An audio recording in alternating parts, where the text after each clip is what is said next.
मुश्किल से हॉस्टल मिल पाता है। हालांकि हॉस्टल जो है कोई बहुत बड़ी चीज नहीं है, दूसरे स्कूलों में तो बच्चे आते हैं और ग्रेजुएट उनको हॉस्टल मिल जाता है, आते हैं एडमिशन लेते हैं हॉस्टल में शिफ्ट हो जाते हैं। लेकिन हमारे यहाँ थोड़ी सी परेशानी है क्योंकि स्कूल में 5,000 के करीब बच्चे हैं हमारे, और सब सारे स्कूलों का एक ही कॉमन हॉस्टल है हमारा, जहाँ पे 400 तो नहीं, 380 385 हमारी सीटें हैं, तो करीब 100 के आसपास 120 सीट जो है आपको नया एडमिशन के लिए मिलता है यहाँ पे। तो आप लोग बहुत स्वस्थ हैं, लकी हैं कि आपको हॉस्टल मिला है।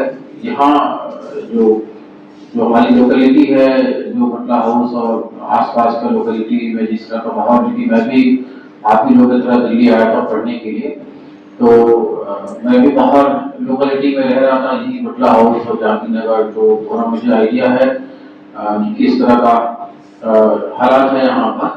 तो आप लोग उनसे बेहतर है कि आपको हॉस्टल मिल गया है, इतना अच्छा इन्वायरमेंट कहीं नहीं मिलेगा। आज का ही एक वाक्य बताऊंगा, हमारे यहाँ एक डिलीवरी बॉय जो था, अभी कुछ सामान लेकर आया था हमारे पास, तो वो कह रहा था कि यहाँ से तो बाहर जाने की जो है आप लोगों को मन ही नहीं करता होगा, किसी नौकरी से आया था जो जन्नत है।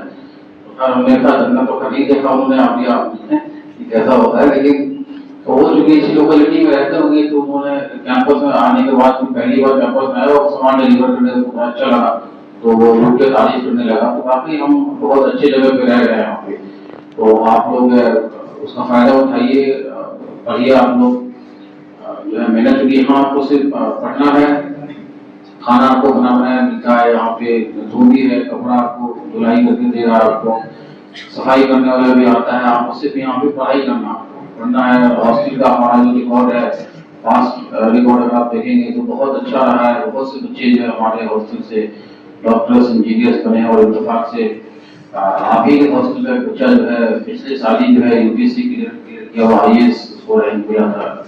ऐसा नया नया था ना, इसी हॉस्टल का बच्चा था, आप लोग से पहले गया होगा, आप लोग नहीं जानते हैं उसको, तो सीनियर बच्चा था आपने यहाँ का गया, जो IAS बना यहाँ से इसी हॉस्टल में रहता था। ये बड़ा हिस्टोरिकल हॉस्टल है आपका, जो हॉस्टल है ये, और सारे हॉस्टल नहीं तो जामिया का हिस्टोरिकल बिल्डिंग तो है ही है, लेकिन आपका जो हॉस्टल है जिसमें आप लोग रह रहे हैं, ये जाकिर साहब से जुड़ा हुआ है।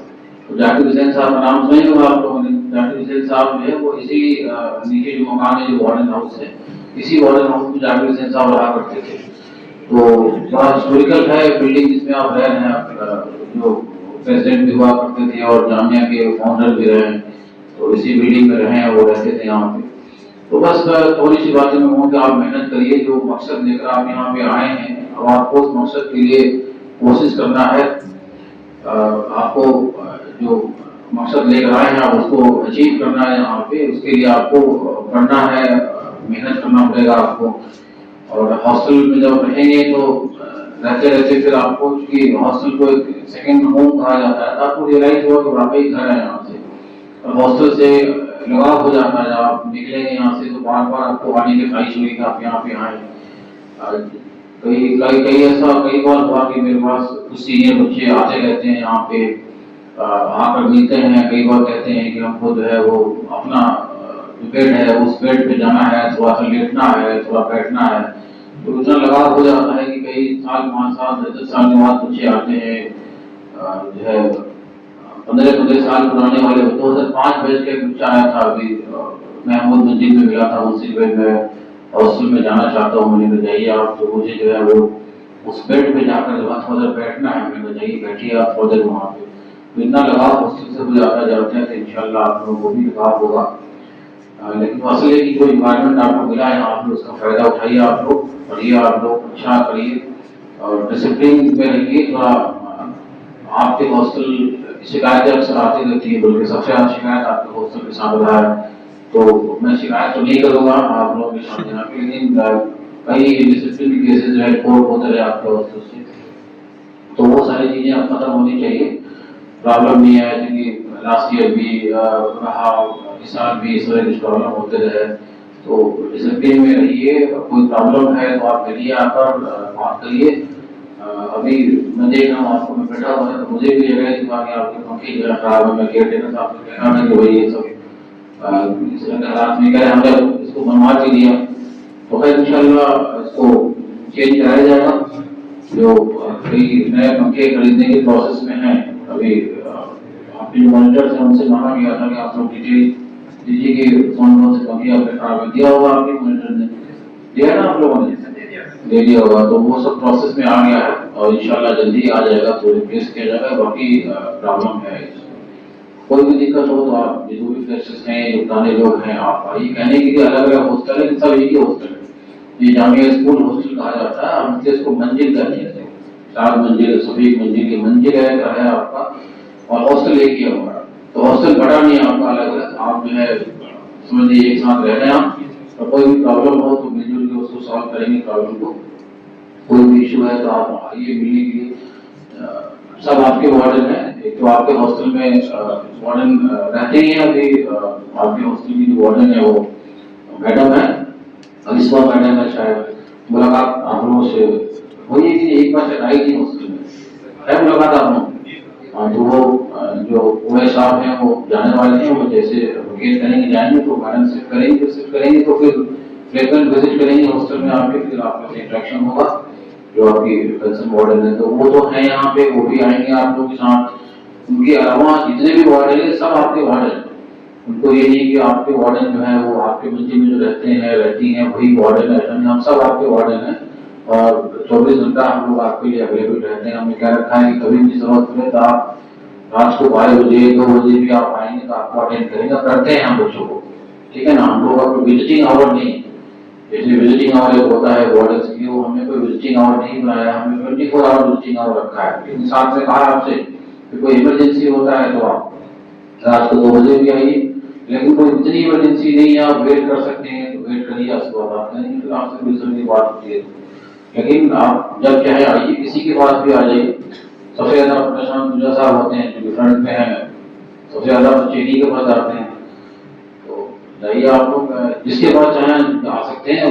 मैडम भी शिफ्ट कर जाएंगे, आप भी बहुत जल्दी यहाँ पे शिफ्ट कर जाएंगे तो फिर इशू खत्म हो जाएगा। आपको जब भी प्रॉब्लम होगी सबसे पहले आप मैडम के पास जाइए जो आपके यहाँ मंजिल में है, उसके बाद अगर वो अवेलेबल नहीं है तो आप हमारे पास आइए, हम लोग मिलेंगे, आपको प्रॉब्लम सॉल्व करेंगे इंशाल्लाह, ठीक है ना। तो जो भी बच्चे हैं आपस समझिए कि एक हॉस्टल है और अलग अलग मंजिल है ये, और आपको इसे एक समझना है और अपनी जो भी प्रॉब्लम है सबको मिलजुल के सॉल्व करना है, आपस में नहीं होनी चाहिए। कई बार मैं देखता हूँ कि जौहर मंजिल वर्सेस सफीद मंजिल और सफीद मंजिल वर्सेस महमूद मंजिल, तो इस तरह का जो है नहीं होना चाहिए। सब एक ही हॉस्टल है आपके, कोई अलग अलग मंजिल तो घर है अलग अलग, आपको सबको मिलजुल के रहना है यहाँ पे। तो इंशाल्लाह मिलेंगे हम लोग, बढ़िया आप लोग मेहनत करिए, अब तो भी शुरू हुआ आपका, लेकिन हॉस्टल जो आपको मिला है उसका फायदा उठाइए।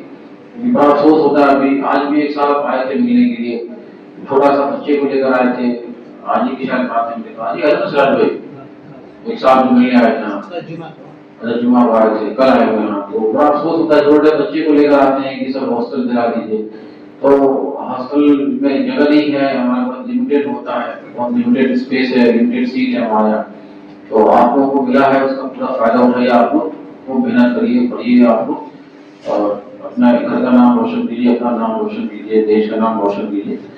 अच्छा भी जैसे हम नाम लेते रहते हैं कि बच्ची ने ये कर लिया, तो कल को हम भी आपका नाम लेके आप लोगों ने भी ये किया, आप लोगों ने भी आपकी मंजिल सही है। मैंने अभी पिछले साल लास्ट ईयर ही शायद मेरे ख्याल से वो जो सीनियर है जो IAS बना, तो डॉक्टर इंजीनियर तो हर साल बनते हैं बच्चे हॉस्टल से, यहाँ पे तो काफी अच्छा रहा है। टॉपर्स जो होते हैं स्कूल के ज्यादातर हॉस्टल के ही होते हैं, तो एक सब पास प्रैक्टिस रहा है, पास रिकॉर्ड चला रहा है कि बहुत अच्छा रिजल्ट रहा है, और स्कूल में हॉस्टल के बच्चे जो है जाने जाते रहे हैं पढ़ने वाले बच्चों के नाम से, हॉस्टल में बच्चा है तो ये पढ़ने वाला बच्चा होगा, धीरे धीरे ऐसा ना हो कि लगेगा हॉस्टल में बच्चा है तो ये लड़ने वाला होगा या लड़ाई करने वाला है, वो इमेज जो है नहीं बनना चाहिए। इमेज हमारा बना हुआ है कि हम पढ़ने वाले हैं, सब हॉस्टल के बच्चे पढ़ने वाले होते हैं, एडमिशन भी लीजिएगा 90% 80% और बहुत अच्छे नंबर वाले बच्चे हमारे हॉस्टल में आते हैं, तो आप उस परसेंटेज को मेंटेन करना है। उसको यहाँ पे जो परसेंटेज दे रहा है वो घटना नहीं चाहिए आपको। बड़ा अफसोस होता है जब आप हॉस्टल से डिसकंटिन्यू हो जाते हैं, रूल्स बताइए आपको हॉस्टल का, तो एक नंबर भी कम होता है तो कोई गुंजाइश उसमें नहीं होती है। आपको हॉस्टल में जो एडमिशन होता है वो सिर्फ 1 साल के लिए होता है, और 1 साल के बाद जो है वो आपको फिर से रिन्यूअल फॉर्म भरना होता है हॉस्टल में। तो आपको एक बार हॉस्टल मिल गया तो इसका मतलब नहीं कि अब आप 12वीं क्लास तक रहेंगे, तो बल्कि हमारे यहाँ तो ऐसा सिस्टम है कि हम रिन्यू कर देते हैं, लेकिन आप जैसे गर्ल्स हॉस्टल में जाएंगे स्कूल का, वहाँ पर रिन्यूअल भी नहीं होता है। वहाँ 10वीं पास होने के बाद से सबको बाहर निकाल देते हैं समान के साथ, और 11वीं में उसको फ्रेश ट्रीट करते हैं। हमारे यहाँ भी ऐसे ही कुछ होने वाला था, लेकिन हम लोगों ने भी नहीं किया उस चीज़ को। वो गर्ल्स हॉस्टल में जो स्कूल की लड़कियाँ रहती हैं उनको 10th पास होने के बाद से हॉस्टल खाली करना पड़ता है, पूरे सामान के साथ चले जाते हैं और फिर सब अप्लाई करते हैं फ्रेश स्टूडेंट के तौर पे, और 11वीं में उनका सिलेक्शन होता है तो ठीक है, नहीं होता है तो नहीं मिलता आपको। एक अभी आज थोड़ा देर पहले एक पेरेंट्स आए थे कि 10वीं में वहाँ लड़की थी और 11वीं में उसको हॉस्टल नहीं मिला, तो कंटिन्यू नहीं होता हॉस्टल। हमारे यहाँ भी ये क्या हम 12वीं तक रिन्यूअल करते रहते हैं, यहाँ पे हम हटाते नहीं आपको अंतिल की, अगर कोई सीरियस प्रॉब्लम नहीं हो, अगर आपका जो रिन्यूअल का कंडीशन है आप पूरा करते हैं, जो 60% मार्क्स का, बहुत कम नंबर है 60%, लेकिन वो आपको मेंटेन करना होगा। उससे कम अगर मार्क्स लगाते हैं तो आप डिसकंटिन्यू हो जाएंगे हॉस्टल में। इसी साल तकरीबन 25 से 30 बच्चे हॉस्टल से डिसकंटिन्यू किए गए, और जिनकी मार्क्स से बहुत इधर उधर एप्लीकेशन लग रही है, वाइस चांसलर रजिस्ट्रार को हमारा जाहिर है, लेकिन कोई रियायत नहीं हुआ, उनको फाइनली उनका हॉस्टल खाली करना पड़ा। तो 60% से कम वाले बच्चे जो है नहीं रहते हैं, और स्कूल का जो अटेंडेंस है वो भी मायने रखता है, ध्यान रखिएगा। 75% अटेंडेंस चाहिए आपको हॉस्टल कंटिन्यू करने के लिए। पिछले साल तक रियायत हो गया, थोड़ा बहुत से लोग हैं जिनका अटेंडेंस शॉर्ट था, वो कंटिन्यू कर दिया गया, लेकिन इस साल जो है सर्कुलर आ चुका है यूनिवर्सिटी में वाइस चांसलर का, जिसमें कंफर्म हो गया है, उन्होंने कंपल्सरी कर दिया है कि 75% अटेंडेंस होना ही चाहिए इम्तिहान में बैठने के लिए। और हॉस्टल में रिन्यूअल का तो जाहिर है, जब आप एग्जाम ही नहीं दे पाएंगे तो हॉस्टल से बाहर हो जाएंगे आप, क्योंकि 75% से कम अटेंडेंस होगा तब एग्जाम नहीं दे पाएंगे। मेडिकल ग्राउंड पे एग्जामिनेशन भी जो होगा वो बहुत लिमिटेड होगा। जो पहले होता था कि 60% है तो आप एग्जाम दे देते थे मेडिकल ग्राउंड पे, वो अब नहीं हो पाएगा, जो साफ लिखा हुआ है कि अप टू 15% है। इसका मतलब ये हुआ अगर आपको बुखार है, खांसी है, तो आप मेडिकल सर्टिफिकेट देंगे, वो मेडिकल सर्टिफिकेट आपका जाएगा सीएमओ के पास, जो जामिया का चीफ मेडिकल ऑफिसर होता है, वो उसको वेरीफाई करेगा कि आपको कौन सा डिजीज था। अगर वायरल इन्फेक्शन है तो कितना 4 दिन 5 दिन 6 दिन तक छुट्टी होगा, तो वो आपको 50% एग्जामिनेशन जो होता था वो भी खत्म हो गया आपका। अब आपको अगर 5 दिन अगर बीमार है आप, तो 5 दिन की छुट्टी मिलेगी आपको। तो मुश्किल से मेडिकल ग्राउंड पे 1%, 2%, 3% का रियायत हो सकता है आपको। यानी आपको एग्जाम में बैठने के लिए आप मेडिकल सर्टिफिकेट दे रहे हैं तो भी आपको 70% देगा मार्क्स, 70% देगा, आपको अटेंडेंस चाहिए आपको। तो अभी भी अटेंडेंस शॉर्ट है आपका, तो देखिए कई ऐसे बच्चे हैं हॉस्टल का जिनका अटेंडेंस बहुत कम है। अभी 2 बच्चे सस्पेंड हुए हैं जौहर मंजिल से, एक आशार है और एक अनस है, सस्पेंड किए गए 2 बच्चे हॉस्टल से। वो उनपे कई रीजन थे, उसमें अटेंडेंस का भी रीजन था। उनका अटेंडेंस जो था एक 25% था, एक 30% था अटेंडेंस। तो वो रिव्यू हो रहा है अटेंडेंस जो है, हमारे जो केयरटेकर साहब है वो अटेंडेंस सब लेकर स्कूल से आ गए, वो रिव्यू हो रहा, बहुत जल्दी आपको नोटिफाई कर दिया जाएगा आपका अटेंडेंस कितने हैं अभी तक स्कूल के अंदर। फिर आपके पेरेंट्स को भी फोन करेंगे, बताएंगे फोन करके उनको कि आपका अभी तक का अटेंडेंस कितना है, ताकि उनको एकदम से झटका नहीं लगे कि आप डिलीट कर दिए, इम्तिहान आपने नहीं दिया। डिलीट होना इस बात का है, ध्यान रखिएगा। तो तय है तो वो एकदम से पेरेंट्स को खबर जाएगा कि आपको कुछ अपडेट कर दिएगा, तो वो कहेंगे आपने हमें बताया नहीं। तो हम आपके पेरेंट्स को भी इन्फॉर्म करेंगे आपके अटेंडेंस कितने हैं, कितना परसेंट अटेंडेंस है आपका, वो 25 है 50 है जो भी होगा हम इन्फॉर्म करेंगे। और आपको तो नोटिस बोर्ड पे इन्फॉर्मेशन हो जाएगा, आपको नोटिस भी मिल जाएगा, आपको अटेंडेंस शॉर्ट होगा तो उसकी भी नोटिस आपको मिलेगा। तो ये सब चीजें बहुत जल्दी जो है, क्योंकि सारे अटेंडेंस आ चुके हैं ऑफिस में, उस पर काम चल रहा है, तो बहुत जल्दी आपको मिल जाएगा सारा अटेंडेंस आपको। तो वो एग्जाम देने के लिए अटेंडेंस 75% चाहिए, आपको ये ध्यान रखना है। और वहाँ के लिए रिक्वायरमेंट है, हॉस्टल के लिए तो 75% रिक्वायरमेंट है ही आपका, इसको लागू।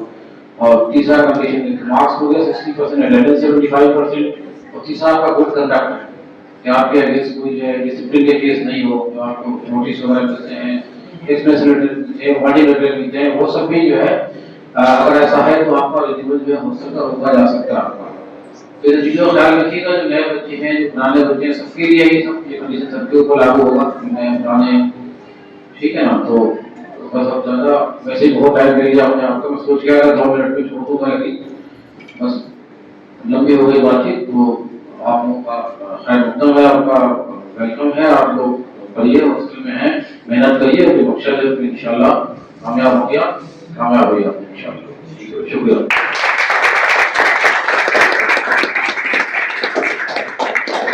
Thank you, sir, for this delicate and detailed speech.